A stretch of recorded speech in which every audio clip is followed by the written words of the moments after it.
에베소서 5장 18절에서 21절입니다. 4절 다 같이 합독하겠습니다. 술 취하지 말라. 이는 방탕한 것이니 오직 성령으로 충만함을 받아라. 시와 찬송과 신령한 노래들로 서로 화답하며 너희의 마음으로 주께 노래하며 찬송하며 범사에 우리 주 예수 그리스도의 이름으로 항상 아버지 하나님께 감사하며 그리스도를 경외함으로 피차 복종하라. 아멘. 오늘은 성령 강림절입니다. 성령 강림절은 예수님께서 내가 떠나지만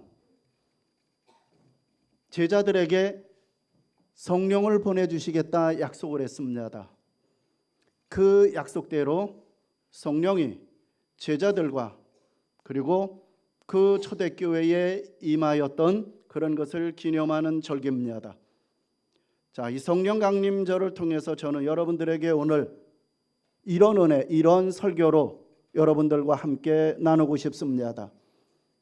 예수님께서 이 땅에서 계실 때에 성령에 대한 말씀을 여러 번 하십니다. 십자가를 지시기 전에 마지막 만찬 석산에서 이제 제자들에게 나 떠난다. 떠나지만 성령을 보내주시겠다. 약속과 말씀을 합니다. 그리고 예수님이 이후에 십자가에 죽으십니다. 죽으시고 부활하십니다. 부활하시고 제자들에게 나타나셔서 또 하십니다. 성령을 받으라라고 말합니다. 또 성령에 대한 이야기를 합니다. 그리고 나는 승천하지만 성령이 오면 너희들에게 오히려 유익하다 이 말씀을 합니다. 그리고 이제 마지막 지상에서의 모든 삶을 마치고 다 승천하시기 직전 마지막에 성령을 받으라 또 말씀을 합니다. 그러고 나서 이제 이후에 성령을 받으라라고 말씀을 하고 그 약속대로 성령이 오신 이후에 오늘 본문에서는 성령 충만을 받으라 라고 말합니다. 오늘 그 나누고 싶은 주제도 중에서 성령 충만이 뭐냐? 오늘 여러분들 생각 속에 성령 충만함에 대한 그것이 반쪽짜리 지식을 갖고 있으면 그 내용대로 설교하면 시험이 듭니다. 그것은 성령 충만이 아니고 성령 충만함이 무엇이길래 받아야 되느냐. 그것이 18절에서 성령 충만함을 말씀을 하고 두 번째는 19절과 20절에서 너희들이 성령 충만하면 어떤 삶의 변화가 일어나느냐. 입술의 변화에 대한 이야기를 합니다. 그리고 세 번째 21절에서 성령 충만하면은 사람들과의 관계의 변화가 일어난다 이 말씀을 합니다. 바라기는 오늘 이 성령에 대한 설교를 할 때 먼저는 이 말씀을 통하여서 여러분 모두가 성령 충만함을 받으시고 성령 충만함을 통하여서 여러분들의 입술의 변화와 여러분들의 사람과의 관계가 변화되어서 여러분들의 인생은 복된 인생이 되고 여러분들의 가정은 행복한 인생이 되고 여러분들의 삶의 영역에서 오직 예수 그리스도께 영광이 되는 그런 복된 인생의 은혜가 여러분 모두에게 넘치기를 주의 이름으로 축원합니다. 자, 먼저 예수님이 제자들과 6월절 만찬 마지막 대화 중에 떠난다 말씀을 합니다. 그러니까 동거동락했던 이 제자들이 두려웠어요. 막막했습니다. 예수님이 떠난다고 하니까 두려워 떨고 막막한 이 제자들에게 예수님이 바로 이어서 이런 말씀을 합니다. 요한복음 14장 16절에 내가 떠나지만 내가 아버지께 구하겠으니 그가 또 다른 보혜사를 너희에게 주사 영원토록 너희와 함께 있게 하리니 예수님은 제자들을 홀로 버려두고 떠나시는 것이 아니었습니다. 예수님은 또 다른 보혜사 그 성령을 보내주시겠다고 말합니다. 여기서 또 다른이라는 것은 또 하고 다른이 아니라는 거죠. 또 다른이라는 것은 똑같은 다른 하나라는 뜻입니다. 그리고 보혜사라는 말은 위로자, 돕는 자, 곁에 계시는 자, 그리고 붙들어 주시는 분이라는 뜻입니다. 예수님이 육신으로 제자들과 함께 그들을 도우셨던 것처럼 이제는 성령께서 오셔서 제자들 안에 거하시고 그들을 도우시고 그들을 인도하시고 그들을 붙들어 주시겠다는 말씀입니다. 요한복음 16장 7절에서도 예수님은 이렇게 말합니다. 내가 너희들을 떠나는 것이 너희에게는 유익하다, 이 말씀을 합니다. 이해가 됩니까? 이 말씀은 제자들에게 쉽게 이해가 되지 않았을 것입니다. 어떻게 여러분, 예수님이 빠이빠이 하고 떠나는 것이 제자들에게 유익이 됩니까? 예수님이 곁에 있는 것이 오히려 제자들에게 더 좋은 것 아니겠습니까?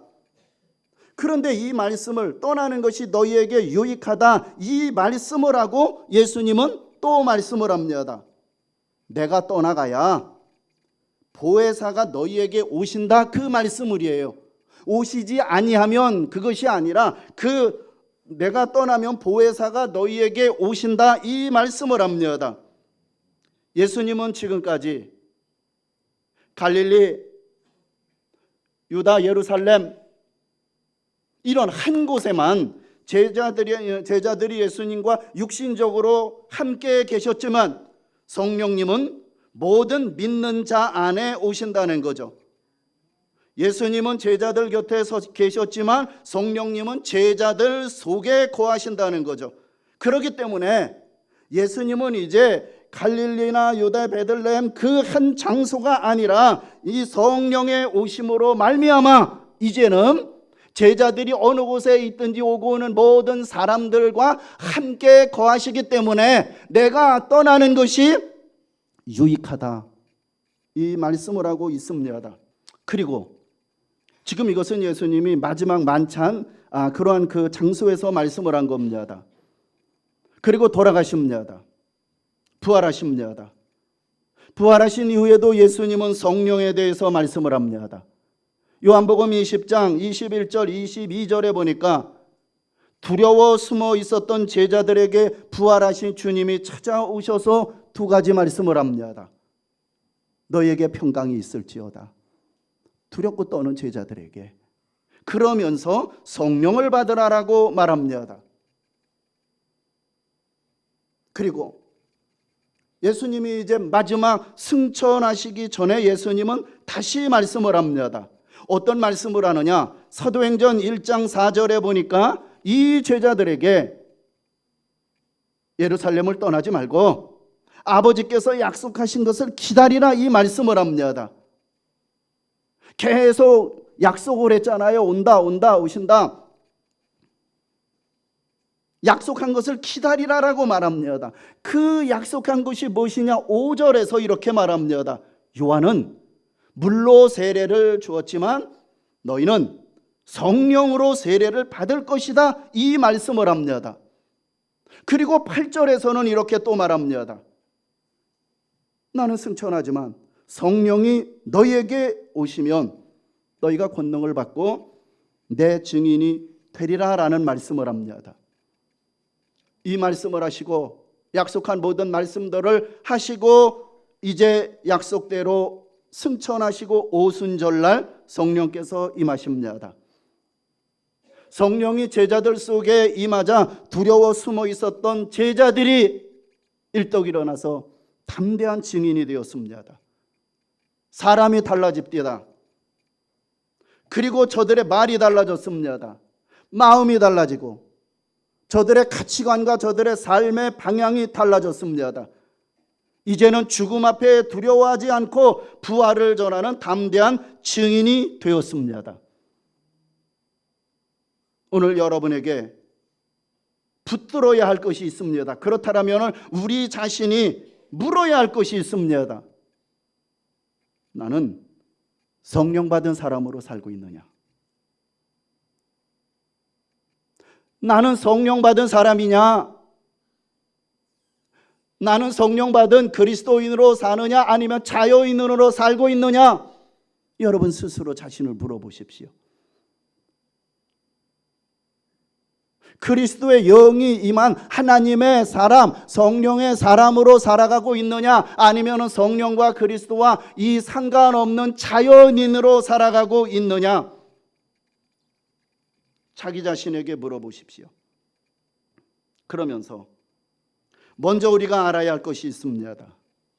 그것이 뭐냐면은 예수 믿는 사람들에게는 이미 성령이 우리 안에 와 계신다는 거예요. 예수 믿는 사람에게는 이미 성령이 와 계신다는 거예요. 그 신뢰를 말씀을 드리겠습니다. 로마서 8장 9절은 이렇게 말합니다. 누구든지 그리스도의 영이 없으면 그리스도의 사람이 아니라 라고 말합니다. 우리는 그리스도인이잖아요. 우리는 성도잖아요. 그러면은 성령, 그리스도의 영이 우리 안에 계시기 때문에 우리는 자연인이 아니라 그리스도인이요 성도라고 부르는 거예요. 여러분은 성령 받으셨습니까? 고린도전서 12장 3절도 이렇게 말합니다. 우리는 예수 그리스도를 나의 주인, 예수 그리스도를 주라고 부르지 않습니까? 그런데 성령으로 아니하고는 누구든지 예수를 주라 부를 수 없다라고 말합니다. 우리는 이미 예수의 영 성령이 계시기 때문에 우리는 예수님을 향하여 주님, 주인이라고 부르는 것입니다. 예수의 영이 계시기 때문에. 그러나 또 하나가 나옵니다. 이것은 우리의 또한 노력도 필요합니다. 요한계시록 3장 20절 보십시오. 자, 다 같이 한번 읽겠습니다. 시작. 볼지어다 내가 문 밖에 서서 두드리노니 누구든지 내 음성을 듣고 문을 열면 내가 그에게로 들어가 그와 더불어 먹고 그는 나와 더불어 먹으리라. 아멘. 우리 안에 거하고 싶어 하시는 하나님, 우리 안에 들어와 거하고 싶어 하시는 성령님, 문을 두드릴 때 우리는 마음의 문을 열고 주님, 내가 예수님을 나의 주인으로 영접합니다. 내 안에 들어오십시오. 내 안에 들어와서 나의 주인이 되어 주십시오. 라고 우리는 예수 그리스도를 영접할 때 이미 성령께서 우리 안에 들어와 계신다는 거예요. 그러므로 예수님을 나의 주님으로 믿고 고백하는 사람에게는 예수 영접할 때 이미 우리에게는 이미 성령이 내 안에 들어왔던 것입니다. 내가 예수님을 믿게 된 것도 성령의 은혜고 내가 하나님을 아버지라고 부르게 된 것도 성령의 역사고 내가 죄를 깨닫고 회개하게 된 것도 성령께서 내 마음을 만져주셨기 때문에 내 죄를 깨닫고 알고 회개했던 것인 거예요. 성령께서 내 마음을 만져주셨기 때문입니다. 오늘 본문 18절은 우리에게 분명하게 이렇게 말합니다. 오직 성령으로 충만함을 받으라. 자, 그렇다면은 오늘 말씀을 통하여 성령 충만이 도대체 무엇인지, 그리고 성령 충만한 사람에게는 어떤 삶의 열매, 어떤 삶의 변화가 일어나는지에 대해서 말씀을 나누겠습니다. 성령 충만이 무엇이냐? 성령의 다스림. 이미 우리는 성령을 받았잖아요. 성령 받은 사람은 성령의 다스림을 받는 것, 그것이 성령 충만이다 하면서 18절에 대조합니다. 술 취함과 성령 충만을 대조를 합니다. 왜 술 취함을 말했겠습니까? 술에 취하면은 술이 사람을 지배하기 때문입니다. 술 취하면은 말이 달라지고 행동이 달라지고 생각이 달라집니다. 평소에 하지 않았던 행동과 평상시에 사용하지 않았던 말을 합니다. 왜요? 자기 자신을 다스리지 못하기 때문입니다. 그런데 성경은 말합니다. 오직 성령으로 충만함을 받아라. 이 말씀은 성령 충만이 무엇인지를 우리에게 말해주고 있습니다. 성령 충만은 내가 성령님을 마음대로 사용하는 것이 아니라는 거예요. 와야 돼. 악을 써요. 와요. 주체가 누군지 몰라요. 성령 충만은 내가 성령님을 마음대로 사용하는 것이 아니라는 거예요. 성령이 오셔서 저 엘리베이터 문 좀 열어줘. 구두 좀 닦아줘. 뭐 해줘? 내 마음대로 성령님을 다스리는 것이 아닙니다. 반대로 내 마음대로 성령 충만은 내 마음대로 성령님을 다스리는 것이 아니라 성령님이 나를 다스리는 것, 그것이 성령 충만인 거예요. 그러니까 성령 충만은 감정이 뜨거워지는 것도 아닙니다. 여기까지 들으면 오해할 수 있어요. 아니 뭐 감정이 뜨거워지는 것도인데, 여기까지 계속 들으세요. 끝까지 가야 돼요. 도중에서 중단하지 말고요. 자, 성령 충만은 감정이 뜨거워지는 것이 아니고 눈물을 흘리는 것도 아니고 기도할 때 특별한 느낌을 받는 것도 아닙니다. 물론 성령이 임하시면 감동이 있을 수 있어요. 눈물이 날 수 있어요. 가슴이 뭉클뭉클해질 수 있어요. 뜨거운 마음이 생길 수도 있습니다. 그러나 그것은 성령 충만의 일부분이라는 거예요. 성령 충만의 핵심은 다스림이래요. 다스림. 누가 내 마음을 다스리느냐? 누가 내 생각을 붙들고 있느냐? 누가 내 삶의 방향을 이끌고 있느냐는 것입니다. 우리는 무언가 붙들려 살아갑니다. 어떤 사람은 온통 염려에 붙들려 삽니다. 아침에 일어나도 염려고 저녁에 잠자리에 누워도 걱정입니다. 아직 일어나지도 않은 일을 미리 당겨와서 마음을 괴롭힙니다. 어떤 사람은 분노에 붙들려 삽니다.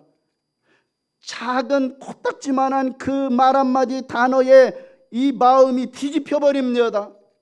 오래전 누군가가 무심코 했던 그 말 한마디에 그런 상처에 붙들고 살아갑니다. 어떤 사람은 욕심에 붙들려 삽니다. 더 가져야 되고 더 인정받아야 되고 더 내가 높아져야 마음이 놓입니다. 어떤 사람은 사람의 말에 붙들려 삽니다.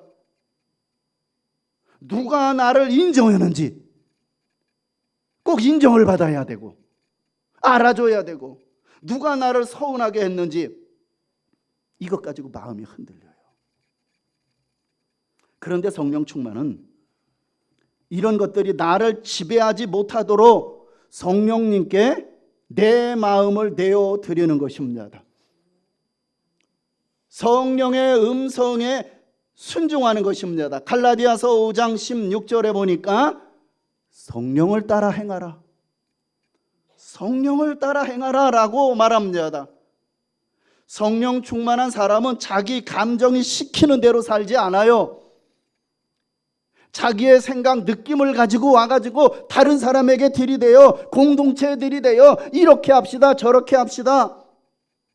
성령 충만은요, 자기 느낌, 자기 감정 시키는 대로 살지 않아요. 사람의 말에 시들리는 대로 살지 않습니다. 성령을 따라 행하라. 성령님의 음성에 귀를 기울이며 살아갑니다. 물론 쉽지 않습니다. 여러분, 오늘 은혜를 받아도요, 내일 흔들릴 수 있습니다. 주일에는 마음이 뜨거웠는데 월요일이 되면 다시 염려가 올라올 수도 있습니다. 기도할 때는 소망이 생기고 믿음이 생겼는데 현실을 만나면은 마음이 무너질 수 있습니다. 그래서 오늘 본문은 성령으로 충만함을 받으라라고 말합니다. 이 말씀은 한 번 받고 끝내라는 말이 아니잖아요. 계속해서 성령의 충만함을 받으라는 거죠. 날마다 받아야 되고 날마다 순간순간 받아야 됩니다. 그러므로 우리의 삶은 늘 말씀 묵상과 기도로 하나님과 교제해야 되는 것입니다. 여러분, 솔직히 내 마음이 흔들릴 때마다 성령님을 의지해야 합니다. 성령님, 오늘도 내 마음을 다스려 주옵소서. 오늘도 내 생각을 붙들어 주옵소서. 내 말이 죄에 흐르지 않게 하여 주옵소서. 우리의 힘은 오래가지 못합니다. 우리의 힘으로는 오래가지 못합니다. 우리의 결심만으로도 쉽게 무너집니다. 그러나 성령께서 우리를 붙드시면 다시 일어설 수 있다는 거예요. 우리의 힘이었고 결심은 있는데 결과가 안 됐을 때 얼마나 낙심을 합니까? 어떻게 해야 되겠습니까? 성령이 충만하면 성령이 우리를 붙들어 주신다라면 우리는 다시 일어나서 하나님을 향하여 찬송하고 공동체 속에서 감사하는 그 회복의 삶을 살 수가 있는 것입니다. 성령께서 다스리시면은 내 마음이 새로워집니다. 여러분, 삶이 달라집니다. 두려움이 떠나고 평안이 찾아오는 것입니다. 성령 충만은 뭐라고요? 다스림을 받는 거예요. 성령 충만은 성령의 다스림을 받는 거. 제가 이 말씀을 준비하기 위해서 굉장히 조심을 많이 했어요. 성령 충만이라는 것은 감정이 뜨거워지고 막 그냥 뜨끈뜨끈해지고 음성을 듣고 막 그런데 안 그런 사람이 더 많잖아요. 성령 충만합시다. 낙심하잖아요. 시험 들잖아요. 그것이 다가 아니라는 거예요. 성령 충만을 세자로 뭐라고 한다고요? 다스림. 다스리는 거예요. 내 생각도 다스리고 내 감정도 다스리고 내 느낌도 다스리고 내 말도 다스리고 내 행동도 다스리는 것. 이것이 내자로 뭐라고 한다고요? 성령 충만. 이 성령 충만을 사모하고 이 성령 충만을 받으시기를 바랍니다. 자, 두 번째. 성령이 충만하면은 변화가 생겨요. 어떤 변화, 어떤 열매가 맺느냐? 찬송과 감사가 나타납니다.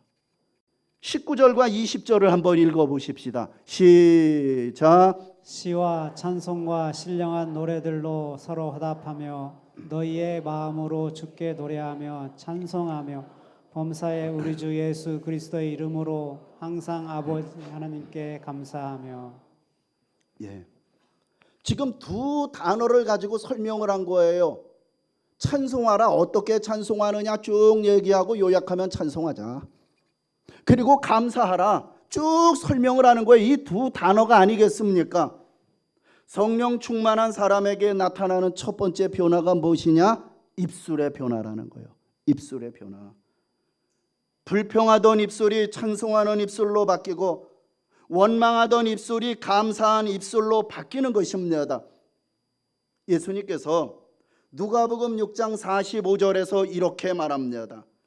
마음에 가득한 것을 사람은 입으로 말한다라고 말합니다. 마음에 뭔가가 있으면 그것이 입으로 나오는 거예요. 입술이라는 것은 우리의 마음의 상태를 보여주지 않습니까? 마음에 불평이 가득하면 불평이 나오는 것이고 마음에 원망이 가득하면 원망이 나오는 것이고 마음에 두려움이 가득하면 두려운 말이 나오는 것이고 마음에 은혜가 가득하면 감사가 나오는 것이고 마음에 성령 충만하면 찬송이 나오는 거예요. 그러므로 여러분의 입술을 점검해 보십시오. 성가대 여러분의 입술을 점검해 보십시오.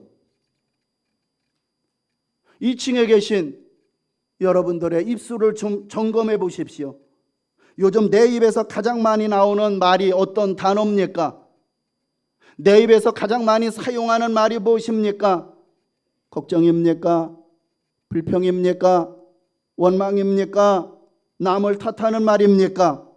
아니면 감사하는 말입니까? 찬송하는 말입니까? 하나님을 신뢰하는 믿음의 고백입니까? 성령 충만한 사람은 상황이 완벽해서 찬송하는 사람이 아닙니다. 문제가 없어서 감사하는 사람이 아닙니다. 성령께서 내 마음을 붙들어 주시기 때문에 찬송하는 사람이고 성령께서 믿음의 눈을 열어주시기 때문에 감사하는 사람인 것입니다. 한 예를 들겠습니다. 사도행전 16장에 가보면 바울과 실라가 복음을 전하다가 매를 맞습니다. 감옥에 갇혔습니다. 아주 오래전에 이 바울이 갇혔던 감옥을 가봤습니다.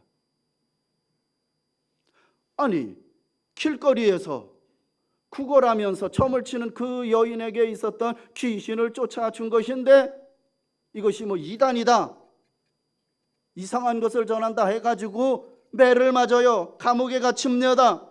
몸은 아파요. 발은 착고에 묶였습니다. 앞날은 보이지 않습니다. 억울한 상황이었습니다. 이런 상황에서 그런데 그들이 한밤중에 무엇을 합니까? 기도하고 하나님을 찬송했습니다. 상황은 감옥이었지만 그들의 마음은 성령께 붙들려 있었습니다. 몸은 묶여 있지만 영혼은 묶이지 않고 자유로웠습니다. 사람들은 그들을 감옥 안에 가둘 수 있지만 그들의 찬송은 가둘 수가 없었어요. 이것이 무엇입니까? 성령 충만이라는 거예요. 성령 충만하면 감옥 같은 현실 속에서도 하나님을 바라봅니다. 길이 막혀도 하나님을 찬송합니다. 마음이 아파도 하나님께 기도합니다. 상황이 이해가 되지 않아도 하나님을 신뢰합니다. 오늘 본문 20절에 감사하라, 그리고 범사에 감사하라고 말합니다. 좋은 일에만 감사하라는 말이 아니잖아요. 형통할 때만 감사하라는 것이 아닙니다. 내 뜻대로 될 때만 감사하라는 것이 아니라 범사에 감사. 범사가 무엇입니까? 모든 상황 속에 감사하라는 것 아니겠습니까? 하나님께서 범사에 감사하라라고 명령을 주실 때는 그것이 가능하다는 거예요. 우리가 그렇게 할 수 있기 때문에 하나님은 범사에 감사하라라고 말하고 있는 거예요. 우리가 지킬 수 없다라면 하나님은 무모하게 그렇게 명령하지 않습니다. 데살로니가전서 5장 18절 보십시오. 또 이야기합니다. 범사에 감사하라. 쉽지 않죠. 아픈데 어떻게 감사합니까? 문제가 있는데 어떻게 감사합니까? 억울한 일이 있는데 어떻게 감사합니까? 상처가 있는데 어떻게 감사합니까? 평생 자녀들의 십자가를 눈물을 흘리며 고달프게 지고 가야 되는데 어떻게 감사한 일입니까? 우리의 힘으로는 어렵지만 그래서 성령 충만해야 되는 거예요. 우리는 어렵지만, 우리의 힘은 어렵지만 그래서 하나님은 성령 충만하도록 말하는 것입니다. 성령님이 마음을 붙드시면 고난 속에서도 하나님의 손길을 보게 하십니다. 성령께서 우리의 믿음의 눈을 열어주시면 잃어버린 것만 보는 것이 아니라 남겨주신 은혜를 보게 하십니다. 성령님이 내 안에서 역사하시면 왜 나에게 이런 일이 일어났습니까? 라고 탄식 속에서도 주님, 이 일을 통해서도 나를 붙들어 주옵소서라고 기도가 나오게 되는 것입니다. 감사는 환경의 문제가 아닙니다. 믿음의 문제입니다. 신앙생활을 하다가 교회를 잘 못 나오십니다.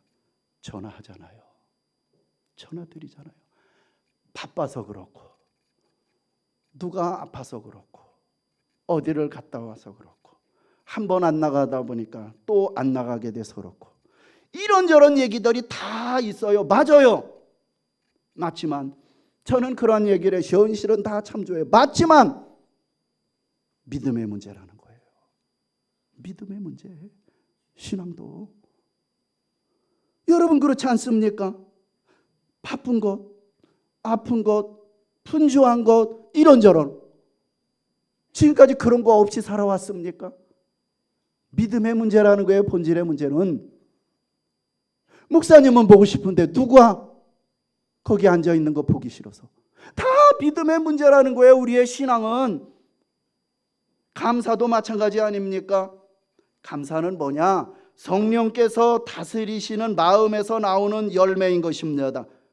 성령 충만한 가정은 감사가 살아있는 가정이고, 성령 충만한 성도는 어떤 상황에서도 하나님을 높이는 사람이고, 성령 충만한 교회는 찬송이 살아있는 교회인 것입니다. 교회 안에 찬송이 살아있어야 합니다. 여러분들 가정 안에 감사의 말이 살아나야 하는 것입니다. 공동체 성도들 사이에서 은혜의 말이 살아나야 하는 것입니다. 불평은 공동체의 힘을 빼앗지만 감사는 공동체를 살립니다. 원망은 사람들을 병들게 하지만 찬송은 영혼을 회복시킵니다. 비난과 잔소리는 관계를 깨트리지만 은혜의 말은 사람을 살립니다. 여러분들의 입술이 성령께 붙들림을 받기를 바랍니다. 다시요. 여러분의 가정에 감사가 회복되기를 바랍니다. 우리 교회 안에 찬송이 더욱더 풍성해지기를 바랍니다. 세 번째, 성령 충만하면 어떤 변화가 일어나느냐? 서로 섬기는 사람으로 나타납니다. 21절입니다. 이거 쉽게 나올 얘기가 아니에요. 성령 충만한 사람에게 나타나는 또 하나의 변화가 뭐냐? 관계의 변화라는 거예요. 관계의 변화. 성령 충만하면 사람을 대하는 태도가 달라집니다. 교만이 낮아집니다. 자기 중심이 꺾여버립니다. 섬김의 마음이 생깁니다. 자, 본문은 그리스도를 경외함으로 피차 복종하라 그랬어요. 피차 복종하라는 말 뭡니까? 복종하라는 말은 비굴하게 굴라는 뜻이 아니잖아요. 왜 이 복종이라는 말과 성령 충만함과 연결을 했겠습니까? 깊게 묵상하고 생각하면은 어렵게 답을 찾을 수가 있는 거예요. 복종이라는 말은 비굴하게 굴라는 뜻이 아니고 피차라는 말은 뭡니까? 서로라는 말 아닙니까?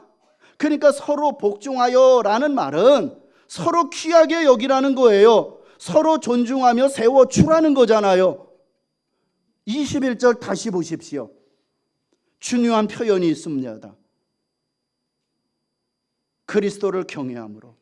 우리가 서로를 섬기는 이유는 단순히 저 사람이 좋아서가 아니라는 거예요. 상대방이 내 마음에 들기 때문에 섬기는 게 아니에요. 교회 안에서 목사라고 누구라고 해서 섬기는 것이 아니라는 거예요. 왜요?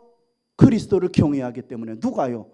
상대방이 아니라 내가 그리스도를 경외하는 사람이기 때문에 피차 서로 세워주고 서로 존중하는 거예요. 주님을 사랑하기 때문에 형제를 귀하게 여기는 것이고, 주님을 두려워하기 때문에 함부로 말하지 않는 것이고, 주님을 바라보기 때문에 내가 먼저 낮아지는 거예요. 성령 충만하다고 하면서 자기 생각만 옳다고 고집한다면 다시 돌아보십시오. 정말 제발. 성령 충만하다고 하면서 섬김은 없고 자기 주장만 많고 똥꼬집을 피운다라면 다시 돌아봐야 되는 것 아니겠습니까? 갈라디아서 5장 22절 23절에서 우리가 잘 알고 있는 성령의 9가지 열매잖아요. 보십시오. 공통점이 무엇입니까? 대부분 관계 속에서 나타나는 것 아닙니까? 사랑도 관계 속에서 나타나는 거고, 오래 참음도 사람을 대할 때 필요합니다. 자비와 온유도 관계 속에서 나타나고, 절제도 말과 행동 속에서 나타나는 겁니다. 그러므로 성령 충만하면 말이 부드러워지는 거예요. 상대방을 이해하려는 마음이 생깁니다. 내가 먼저 사과할 용기가 생기는 거예요. 굳어진 마음이 풀리는 것입니다. 섬김의 기쁨이 살아나는 거예요. 빌립보서 2장 3절은 이렇게 말합니다. 오직 겸손한 마음으로 각각 자기보다 남을 높여주라는 이야기죠. 그러면서 5절에서는 예수의 마음을 품으라. 예수님의 마음을 품으라. 예수님은 하나님이셨지만 자기를 낮추시고 종의 형체까지 십자가에서 죽기까지 자신을 낮췄습니다. 성령 충만한 사람은 예수님의 마음을 품습니다. 남을 누리려고 하지 않습니다. 남을 이기려고 하지 않습니다. 여러분, 예수 믿고 오래 예수 믿어가지고 기도가 얼마나 잘합니까? 영빨이 얼마나 셉니까? 그래가지고 남들이 주눅을 당해요. 말싸움하면 이겨요. 말싸움하면 당해낼 사람이 없어요. 그게 성령 충만한 것입니까? 나는 어떤 말을 잘해요. 구변이 좋아요. 그런데 상대방은 말을 잘 못해요. 이런 사람 앞에 구태여 이겨가지고 깔아뭉겨야 되겠습니까? 그것이 성령 충만입니까? 그것이 예수님의 마음입니까? 예수님의 마음, 성령 충만하면 남을 누리려고 하지 않아요. 남을 이기려고 하지 않아요. 오히려 세워주고 품어주려고 합니다. 그러므로 여러분들은 성령 충만함을 사모하시기를 바랍니다. 성령 충만하면 가정이 달라져요. 왜 그런지 아십니까? 부부 사이의 말이 달라요. 부모와 자녀 사이의 태도가 달라집니다. 상처를 주는 말보다는 축복의 말이 많아집니다. 비난보다는 이해가 많아집니다. 성령 충만하면 여러분 교회도 달라져요. 왜요? 비판보다는 중보가 많아져요. 불평보다는 섬김이 많아지는 것입니다. 초대교회 보십시오. 성령이 임한 이후에 어떻게 됩니까? 그들은 말씀을 배우고 교제하고 떡을 떼고 기도하기를 심습니다. 그리고 믿는 사람들이 서로 저 사람이 누가 없나, 저 사람이 누가 부족한가 해가지고 서로 필요를 돌보았습니다. 성령 충만은 개인적인 감동으로 끝나지 않아요. 공동체 안에서 사랑과 섬김으로 나타납니다. 우리 연전교회가 그런 교회가 되기를 바랍니다. 성령 충만하여서 서로를 귀하게 여겨주는 교회, 찬송과 감사가 넘치는 교회, 서로를 세워주고 서로를 섬기는 교회, 상처난 마음에 누구에게 소문내지 말고 품어주는 교회, 예수님의 마음으로 한 사람 한 사람을 귀하게 여기는 그런 교회를 여러분들 한 사람 한 사람이 그런 교회가 되도록 만들어 나가시기를 바랍니다. 결론입니다. 성령 충만은 모든 사람에게 필요한 은혜입니다. 우리는 우리의 힘으로 살 수 없습니다. 우리의 결심으로는 오래가지 못합니다. 우리의 열심만으로는 쉽게 지칩니다. 우리의 감정으로는 신앙을 지킬 수 없습니다. 성령 충만해야 합니다. 성령께서 우리의 마음을 다스려 줘야 합니다. 성령께서 우리의 생각을 새롭게 하셔야 합니다. 성령께서 우리의 입술을 바꾸어 주셔야 합니다. 성령께서 우리의 관계를 회복시켜 주셔야 합니다. 오늘 본문 말합니다. 오직 성령으로 충만함을 받으라. 그렇습니다. 하나님의 음성에 순종하게 됩니다. 성령 충만하면 주의 다스림을 받습니다. 성령 충만하면 감사와 찬송이 나옵니다. 성령 충만하면 사랑과 섬김으로 공동체를 세웁니다. 여러분, 우리 다 같이 이렇게 한 마음으로 기도하기 원합니다. 성령님, 나를 다스려 주옵소서. 내 마음을 충만하게 채워 주옵소서. 내 입술의 찬송과 감사를 회복시켜 주옵소서. 내 가정과 우리 교회를 사랑과 섬김으로 새롭게 하여 주옵소서. 우리 주여 한번 하고 다 같이 기도합니다. 주여, 하나님 아버지 감사합니다.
현실 가운데